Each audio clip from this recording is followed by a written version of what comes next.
Hello, welcome back to the channel. Thanks for joining me again, and thanks for joining me if you're new. It's nice to meet you. Hope you like what you see.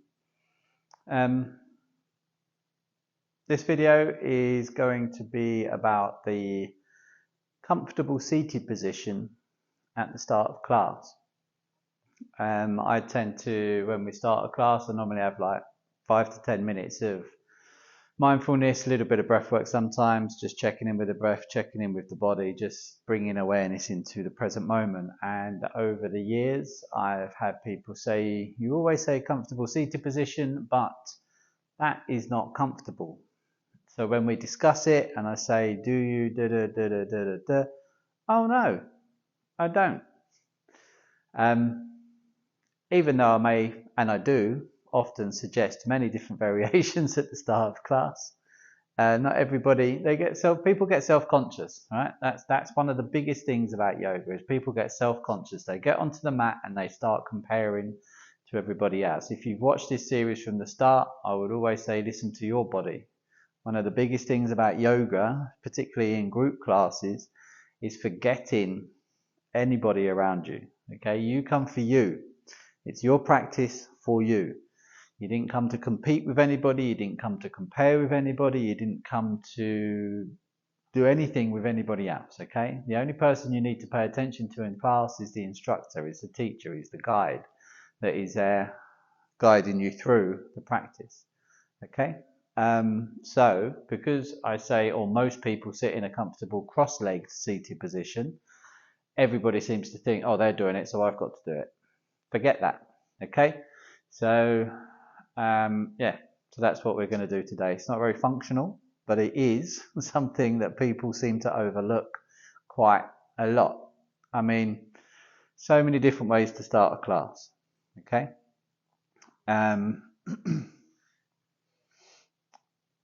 What I tend to say is comfortable seated position. So, can be a simple, nice, easy pose, little cross-leg pose. One heel in front of the other, maybe. Tough for some.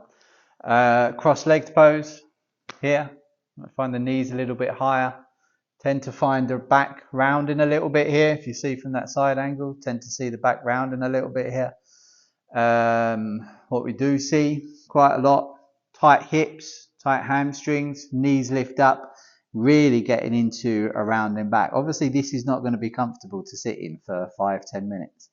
So, we've got an array of props. Hopefully your studio has props. If you haven't got props at home, maybe get some props. You can use pillows, cushions. If you haven't got props, a thin block underneath just lifts the hips. Yeah, if that's not enough, use a bigger block. Okay, lift the hips off the floor. It creates a little bit of space for the hips. So we're aiming to get the knees roughly in line with the hips here. Okay, roughly level there. The lower the knees are to the floor, the more space we got in the hips to find a nice neutral spine. So we don't want to be rounding and slouching. We want to be able to open up. Okay, and it's not, again, just like our Tadasana, we're not puffing the chest out. Nice neutral spine. Okay, people lean back, most people lean forward. Yeah, we want to try and avoid that. Take a moment, just shift the weight forward and backwards. Okay, maybe when you're too far back, you're going to feel engagement down the front. If you're too far forward, you're going to feel lots of engagement down the back. Okay, take a moment, shift the weight forward and backwards, find that nice neutral line. Shoulders, vertebrae stacked down through to the hips. Yeah, soften the shoulders. Okay, we've got bolsters. We can go as high off the floor here as we want. Okay, so that's a basic cross-legged seated position to start off with. This may not be available for you. Okay, that may not be available. Touched on it last week. We've got kneeling pose. Shins flat on the floor, feet tucked in. Okay, knees roughly hip distance, feet roughly hip distance. What we don't want to see is the feet flaring out when it's uncomfortable. But if your ankles are tight and you can't get your feet, we don't want to. So I see this quite a lot, and I'm like, come on, back off. Let's get out of this because you're twisting into your knees. You're causing damage to your knees. Okay, so let's think about that.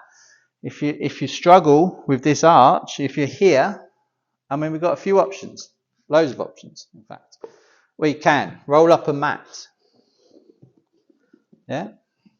Even your own mat. We can roll up the mat, we can support underneath, we can create a little bit of protection for that arch, for the ankle, yeah? Help support underneath that. A towel, a blanket if you don't have props, or if you want to use the mat to sit on. You know, get creative with your props, especially at home. We can, again, blocks under the bum. Takes the bum away from the floor, creates more space for your ankles. 2 blocks, way more space. You've got much more space for your ankles. Again, straddle a bolster. Hips away from the floor. Again, nice, it helps neutralize the spine so we can stack the vertebrae. Yeah, creates loads of space for the ankles. Even if your toes are a little bit tucked here, tops of the feet, maybe it looks something like this from the side angle. You've got plenty of space there, getting the fist underneath there. Again, you can put blocks under or over the bolster. Take the bum as high off the floor as possible to create space. Maybe you start to get into a position that is available, but you still feel a stretch into the front of the top of the foot, the ankle. Okay, if you're feeling that stretch, then that's good. Over time, the more you do it, it will start to open up without forcing, without causing pain. If you're in pain, you're going to be engaging the muscles to contract and fight and fight and fight.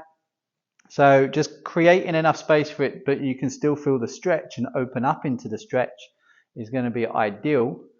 So you can, over time, the muscles will start to lengthen and soften and open up. Okay, and then you may find that you'll get closer to the floor and you can start to sit kneeling. Okay, so listen to your body. If either of these aren't available, okay, legs out in front, perfectly fine. Might find that the feet fall out to the side, it's all right. It's an opening pose, we're relaxing, we're softening, okay? So maybe that's it, maybe your feet stay up. Depends on your anatomy, okay? You might find here that you're leaning back again, so it becomes uncomfortable, yeah? Because you're having to engage the core, you're having to hold yourself up, so it's not comfortable. So come back to the blocks. Shift the bum, sit up on top of it. Again, if you need to go deeper, get a couple of blocks. Try and stack them on top of each other. Create some space. Yeah. If that's too much on the hamstrings, support underneath the knees. Roll up a blanket if you're at home, or a towel or something. Yeah. Support underneath the back of the knees so we're not stretching too much into the hamstrings. Bums off the floor. Again, create space for the hips so we can stack the vertebrae, crown of the head up to the sky. Okay? May seem very simple, but so many people overlook it. Again, because they see other people sitting cross-legged and they think that's how I need to be. It's your practice. Okay? Tune into your body for your practice. Do what is available. Failing that,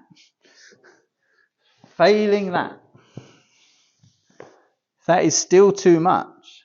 There is nothing to stop you from laying down in the opening of the class. Maybe have a word with the teacher before the class starts and just say, look, my hips are so tight, explain a few situations. If they say, have you tried, say yes, but I just find that this is more accessible. Okay? So maybe just start the class in a reclined position, laying down. Yeah, can't encourage you enough to listen to your body in your practice. Whether you're in a group class with 20 other people, it doesn't matter what they're doing. Tune in to what's right for you. Okay? If you're laying on your back and you get a tickly throat, which happens so often, once it starts to tickle when you're on the back, it's really annoying for yourself. And again, that self-awareness comes right into, I'm really sorry, just roll on to the side maybe. Take away that tickle. Have a sip of water, roll onto the side, get comfortable again. Maybe a block underneath the head to add support. Yeah, just feel into your body. That's the purpose of yoga. It's that connection, it's that yuj, it's that bond of mind, of body. Okay, so try and release that self-consciousness, that judgment, that self-judgment. You know, doesn't matter what anybody else is doing in the room. You've come for you. It's your practice. Hope that's helpful. Dhanyavad.